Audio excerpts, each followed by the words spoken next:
Hello then, my friends. I have said many times that if you want to find problems, you can absolutely do it. And if you can't find any, well, by all means, you can even create them where they're really not necessary.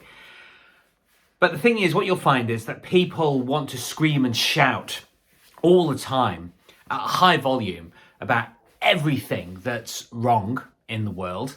They want to complain, they want to throw their arms around, they want to just go absolutely stark raving mad with all the things that are facing them. And I'm not saying that there are cultural and political machinations going on right now that aren't very difficult and aggravating.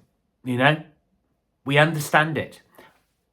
But the thing that I think that's really missing is responsibility.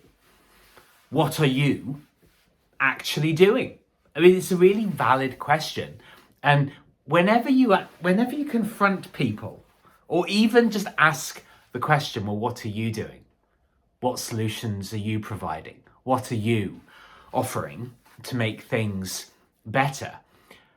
Well, often you'll get just sarcasm or resistance, hostility.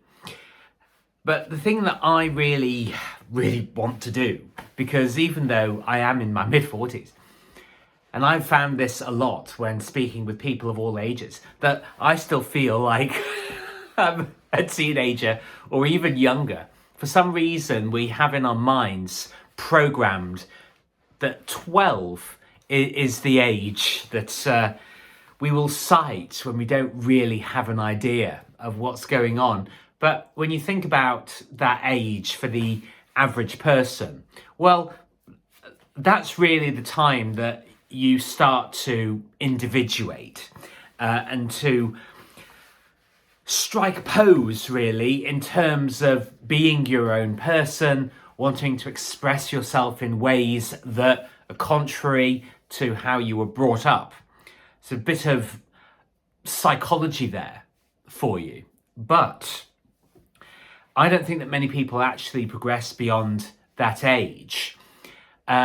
Because if you look at most people's behaviour, it's reactionary. It's reactive.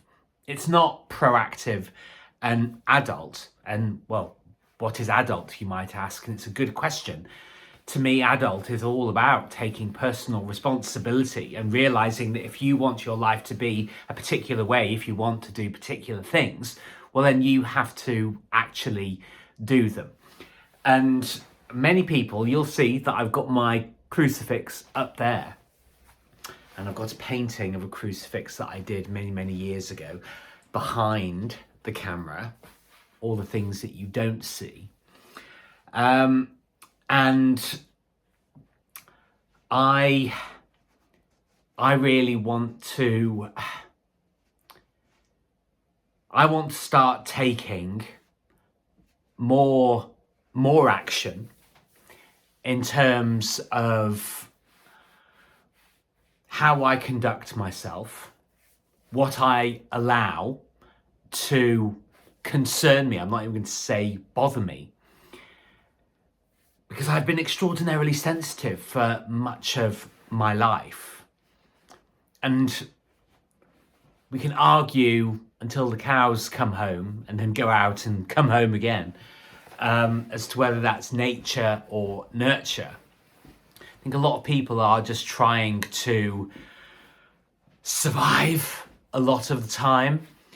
And also they're not very present, don't really realise the blessings that they have, the position that they're in, all of the many great and glorious things that they have already that they aren't necessarily particularly grateful for.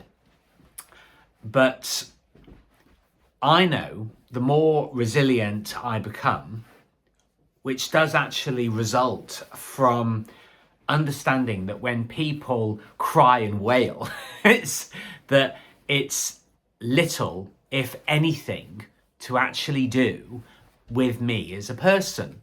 Most people are not reacting to reality. They're reacting to their conditioning and their programming, and they're repeating over and over and over again all of the past traumas that they've experienced, and thinking that by blaming somebody else, by positing their lives to some outside influence. And as I say, I did point at the crucifix earlier. I do pray twice a day, but I'm not one of these people that's going to ram Christianity down your throat. For me, it's really a form of affirmation. It's sort of the original affirmation to be thankful for the blessings that are in my life, but also for learning how to deal with other people's shit, learning how to deal with other people's behavior when you actually encounter it, and realizing that much of it is them shouting about things that have nothing to do with you, but they're just shouting near you, probably because they don't want to shout at the real people who have done them wrongs in the past. It's just a never-ending cycle of grievance, all of it. And it only stops when you stop indulging it. And you learn to say yes and no and feel good about saying both. Saying yes to the things that matter and align and resonate with you, and being able to focus on those, and for saying no to free up space in order to do it. It's very simple. It's very simple, but not necessarily easy, because if you've reached my age in your 40s, well, you've racked up a huge amount of irritation, frustration, disappointment, betrayal, confusion, all of these things that we're dealing with that are bubbling under the surface all the time. And it actually doesn't take very much to light a powder keg underneath all of them to watch them summarily blow up in your face. And the truth is that when you walk around and you see the vast majority of people, managing to sort of walk their way through life as well as they possibly can, it's actually quite miraculous that there aren't more conflagrations going on. But we witness them more and more, some of it because of being online, but also some of it because we're all very dispossessed of our cultures, and we're all kind of thrown into the mix.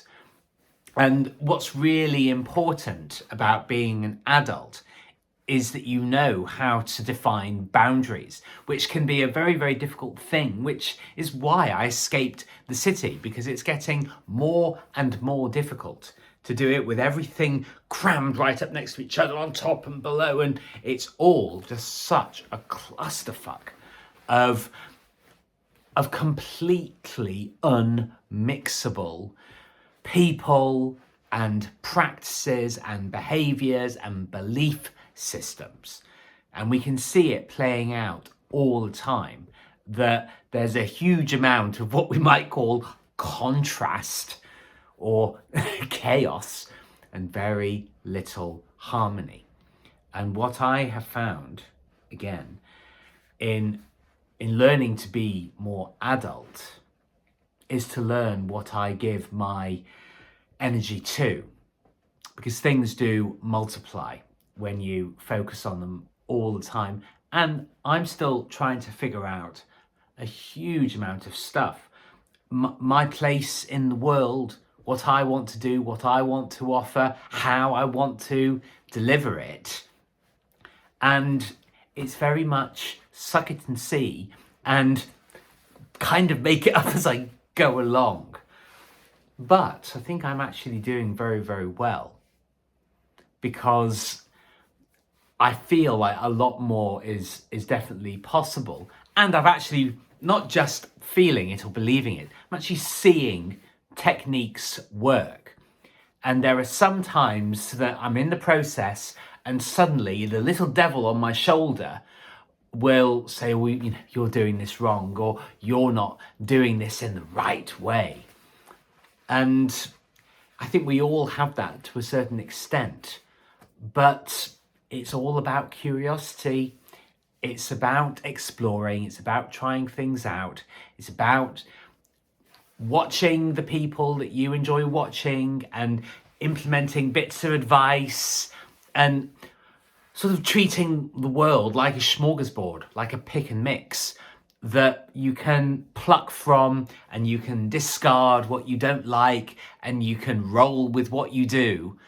And I believe that we are granted the answers when, you know, the hows, when we have a strong mission, a strong why, as people say, and also when we just go for it and we're brave and confident and resilient, and you only find out through experience. So that's why it's bravery that really matters. And even before bravery, I think the fundamental trait of the successful is willingness. They are willing to do what the vast majority will never do. But it's up to you to decide. And if you need somebody to walk alongside you who's going through the process himself and doing my level best to explore as much as possible, to implement as much as possible, and to make the absolute best of my life, to order it like these nice clothes here, walk the path with me. I would love to, and I think you will enjoy it as well. Because I don't take it too seriously, but I am definitely committed to being as fulfilled and as joyful as I can possibly be, and doing it in the most peaceful possible way that you can imagine. And it's not an easy balance to strike, but it is possible, and I believe it's worth it, because we need far less fight in the world and we need far more unity.